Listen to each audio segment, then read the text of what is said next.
What is the number one most important key factor to achieving and maintaining optimum health, energy, longevity, vitality, and wellness? Is it genetics, diet, exercise, hydration, sleep, mindset, environment?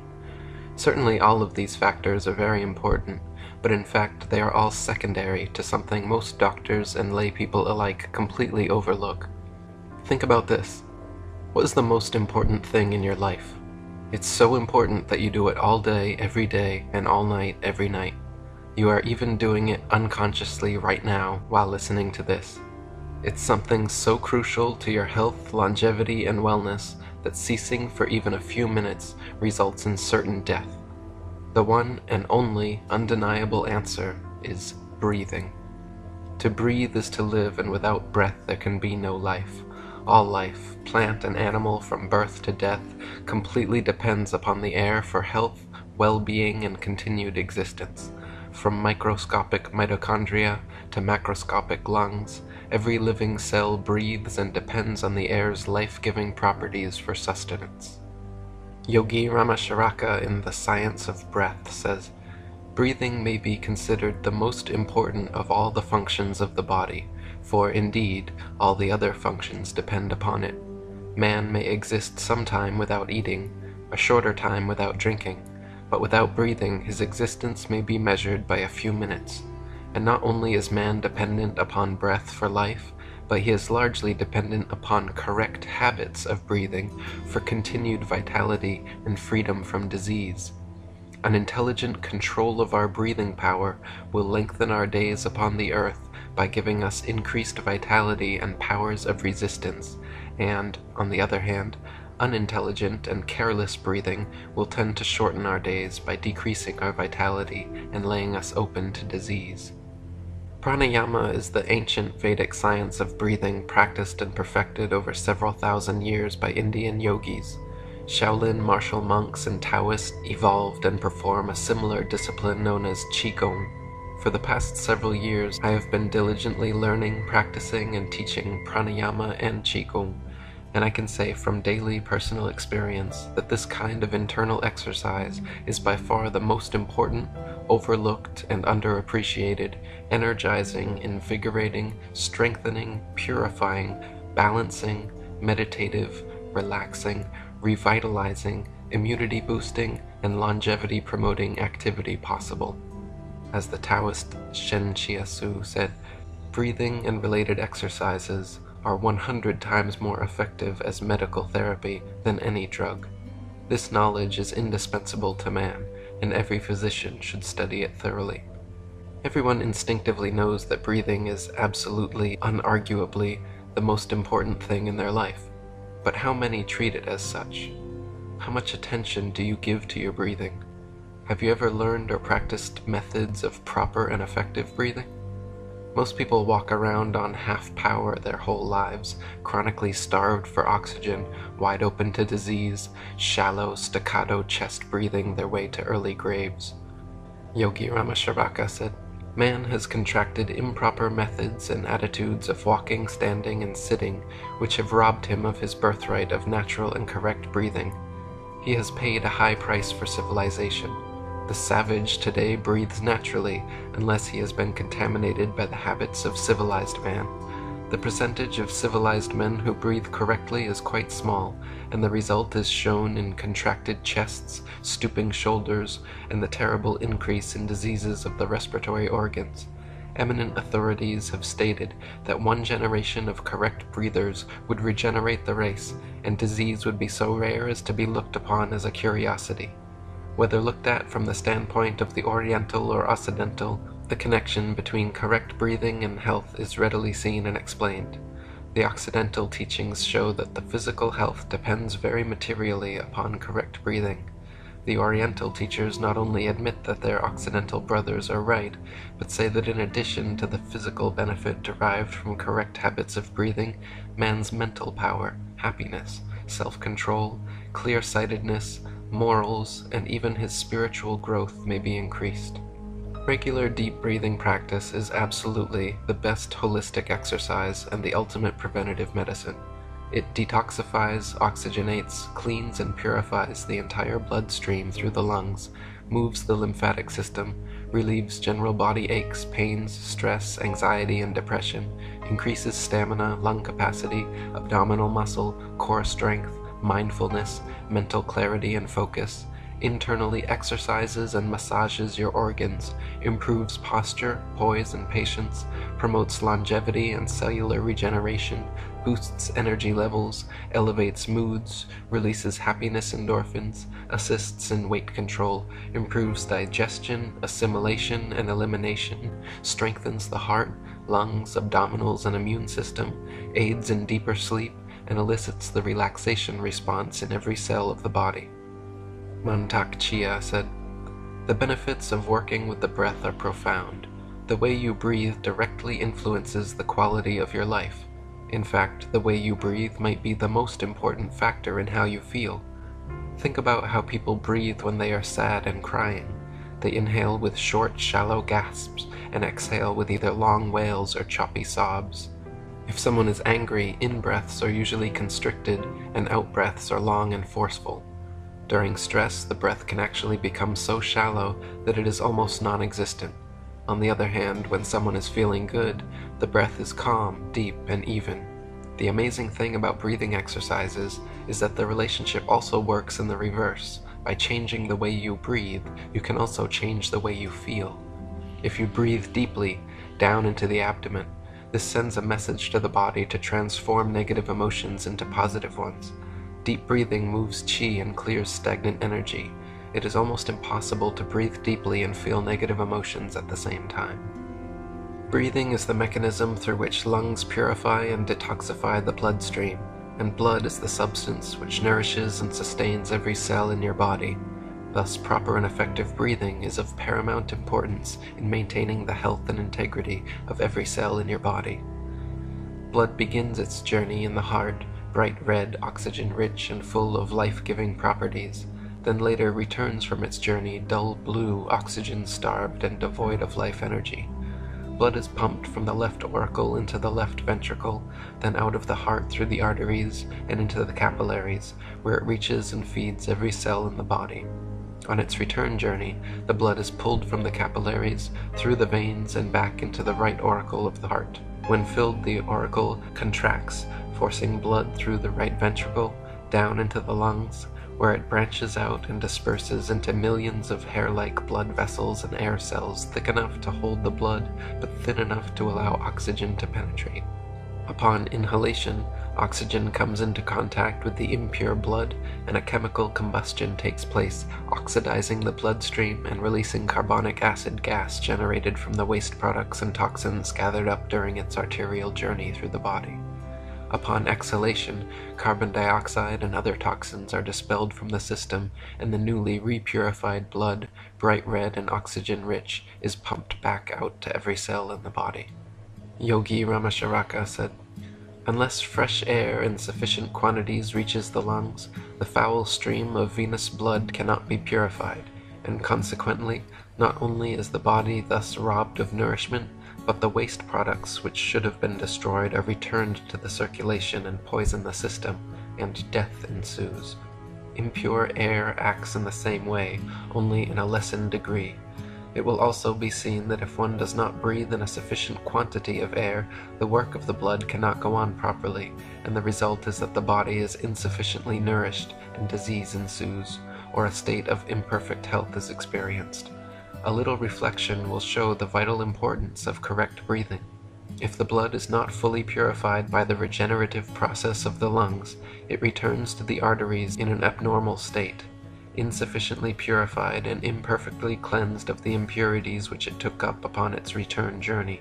These impurities, if returned to the system, will certainly manifest in some form of disease, either in a form of blood disease or some disease resulting from impaired functioning of some insufficiently nourished organ or tissue. Put simply, blood is what feeds our trillions of cells and sustains our lives. From the tips of our heads to the bottoms of our feet, blood constantly circulates, giving life energy to every cell. After just one cycle from heart to artery to vein and back to heart again, the blood collects various impurities, which are taken to the lung capillaries for regeneration through respiration. Proper breathing fully reoxidizes and replenishes the vitality of our blood so that the cycle of life may continue without slow deterioration. In fact, as pranic breathing practice develops and lung capacity grows, your ability to take in oxygen and expel carbon more efficiently results in a cumulatively building state of daily wellness. Yogi Ramacharaka said, "It is therefore necessary that a proper supply of oxygen be taken through the lungs. This accounts for the fact that weak lungs and poor digestion are so often found together. To grasp the full significance of this statement, one must remember that the entire body receives nourishment from the food assimilated, and that imperfect assimilation always means an imperfectly nourished body. Even the lungs themselves depend upon the same source for nourishment, and if through imperfect breathing the assimilation becomes imperfect, and the lungs in turn become weakened, they are rendered still less able to perform their work properly, and so in turn the body becomes further weakened. Every particle of food and drink must be oxygenated before it can yield us the proper nourishment, and before the waste products of the system can be reduced to the proper condition to be eliminated. And when assimilation is not normal, the system receives less and less nourishment. The appetite fails, bodily vigor decreases, and energy diminishes, and the man withers and declines, all from the lack of proper breathing. Lack of sufficient oxygen means imperfect nutrition, imperfect elimination, and imperfect health." Our lungs are situated in the pleural chamber of the thoracic cavity, separated from each other by the heart, blood vessels, and air tubes. Each lung is free and unattached in all directions except at the root, where it is connected via bronchi, arteries, and veins to the trachea and heart. When we breathe, air comes in through the nasal cavity, where it is warmed and filtered through hairs and mucous membrane. The air passes through the pharynx, larynx, and trachea, then into the bronchial tubes, where it is subdivided and dispersed into the millions of tiny air cells in the lungs. Air is drawn into the lungs by the diaphragm, a long, strong, flat muscle stretched across the chest. When the diaphragm contracts, the sides of the chest and lungs expand and air rushes in like a vacuum. When it relaxes, the chest and lungs shrink and air is blown out like a bellows. The diaphragm's actions and contractions are involuntary like the heart's, but through practice and will, yogis can transform them into a semi-voluntary muscle. Yogi Ramacharaka wrote, "The internal organs also need exercise, and nature's plan for the exercise is proper breathing. The diaphragm is nature's principal instrument for this internal exercise. Its motion vibrates the important organs of nutrition and elimination, and massages and kneads them at each inhalation and exhalation, forcing blood into them, and then squeezing it out and imparting a general tone to the organs. Any organ or part of the body which is not exercised gradually atrophies and refuses to function properly, and lack of the internal exercise afforded by the diaphragmatic action leads to diseased organs. There is literally nothing whatsoever more crucial to your health, vitality, longevity, and well-being than your breath. You may survive several months without food, a couple of weeks without water, but you won't survive more than a few minutes without air. More specifically, it is the oxygen in the air that your body so desperately and consistently needs. Just a few minutes without reoxygenating the bloodstream through regular respiration results in immediate and certain death. Did you know 90% of our energy comes from oxygen and only 10% from food and water? Centuries ago, the Earth's atmosphere was comprised of much more oxygen. Nowadays, due to pollution, deforestation, and other environmental issues, we're breathing in only about 19 to 21% oxygen. Not only this, but research has shown each decade of regular aging, humans lose approximately 5% of their lung capacity and elasticity, which directly translates to less oxygen. Considering how vitally important breathing and oxygen are to our lives and well-being, wouldn't it be a good idea to learn and commit to a daily practice of proper and effective deep breathing? The Yogi Complete Breath, or 3-part circular breathing, is one of the best pranayamas to include into your daily routine, as it trains the lungs to completely expand, completely contract, and utilizes the entire respiratory system properly and effectively. It improves concentration, alertness, and sleep, digestion, absorption, and elimination, reduces anxiety, stress, and anger, builds stamina, expands lung capacity, and fully oxygenates the bloodstream. Begin by exhaling every bit of air from your body, then inhale through your nose, completely filling up your lungs in 3 steps. 1. Fill up your lower lungs by inhaling slowly and deeply, pushing your tummy outwards like you just finished a big meal. Imagine a string attached to your belly button, slowly pulling out as you fill up the lower lungs. 2. Once the lower lungs are filled, the mid-lungs will begin to fill up, which will expand your chest outwards, while pulling the tummy back in. Imagine a second string, pulling on your sternum, expanding the rib cage, while the first string on your belly button has been released. 3. Once the mid-lungs are filled, the upper lungs will quickly fill up like the top tapered part of a water bottle. Just lift your shoulders a little to get the last bit of air that you can. Hold for a second, or several seconds if you can. Then exhale through the mouth, squeezing the abdominals to push out every last bit of carbon. Do this for at least 10 minutes a day every day, and you will notice many substantial positive, powerful effects. Reverse circular breathing, or the Qi cultivator, is especially good for strengthening core abdominal muscles and cultivating life force energy, prana or Qi, in your lower dantian. First exhale all the air from your lungs and really squeeze your abdominal muscles, forcing out every last bit. Begin slowly inhaling through your nose, bringing the air as deep into the lower lungs as possible, filling them from bottom, middle to top. Now instead of letting your belly bubble up full of air as in traditional low breathing, actually pull your belly inwards towards your spine as you inhale. There is a vacuum vortex point behind your belly button called the dantian in Chinese medicine, and that is the point that will be sucking in, the destination point for the air being inhaled, and the main storage point for life force energy in the body. Once inhalation is complete, relax your abdominals, letting your belly bubble out fully of air, then exhale slowly out your mouth. As you relax, practice, and lengthen the breath, there will come a sound from your throat like a cat purring or Darth Vader's mask. This is the sound of pranic Qigong ocean breathing, which I've exaggerated a bit in the video to make it more audible. Ujjayi pranayama, or ocean breathing, is a very important deep breathing technique to master because it is so often used in conjunction with other breaths, like the Yogi Complete Breath or reverse circular breathing. Ujjayi ocean breathing warms and slows down the air being inhaled, allowing for safe, full lung expansion and optimum oxygenation. The heat created helps release toxins and builds internal fire, enhances the digestion and nervous systems, elicits the relaxation response, and eliminates phlegm in the throat. The ocean sound comes from the glottis rapidly flapping against the vocal cords and acts as a regulator so you can drastically slow down and deepen your inhalations. The nadi purification breath, or alternate nostril breathing, is one of the best ways to clear your sinuses if you have allergies, cold, stuffy, or runny nose, snoring, asthma, or other breathing problems. Inhale slowly and deeply into the abdomen through the left nostril while plugging the right.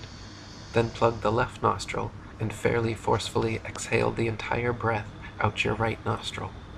Squeeze your core muscles to expel every last bit of air. Keep the left nostril plugged, inhale through the right, then exhale through the left, and continue alternating back and forth like this. Alternate nostril breathing reduces stress, boosts energy, clears the sinuses, cleanses the lungs, increases oxygenation of blood, improves sleep, calms the mind and emotions, and has been scientifically proven to improve brain function. When used in conjunction with a neti pot cleansing, it's like a complete enema for your head and sinuses. The Yogi cleansing breath is the perfect detoxification breath for cigarette smokers and anyone with chronic respiratory issues or halitosis. I personally smoked cigarettes from approximately age 18 to 26, and beginning daily pranayama practice is what helped easily and effortlessly wean me off cigarettes. All addiction experts will agree that you need a new positive hobby and activity to replace your old destructive habit, and with smoking addiction, an unhealthy respiratory activity, what could be more relevant and advantageous than a new healthy respiratory activity like deep breathing? Within weeks of starting my daily practice, I became sensitive enough to feel the negative effects of smoking, even just one cigarette per day. I slowly ramped up my pranayama and cut down my smoking, consciously improving my health, expanding and detoxifying my lungs, until the act of smoking cigarettes became so counterproductive that I truly don't enjoy smoking anymore. To perform the yogi cleansing breath, first sit, stand, or lay with your spine straight and inhale slowly and deeply through the nose until your lungs are filled. Make an O shape with your mouth and force the exhale out in 3 or 4 quick bursts, pushing every last bit by clenching your abdominals.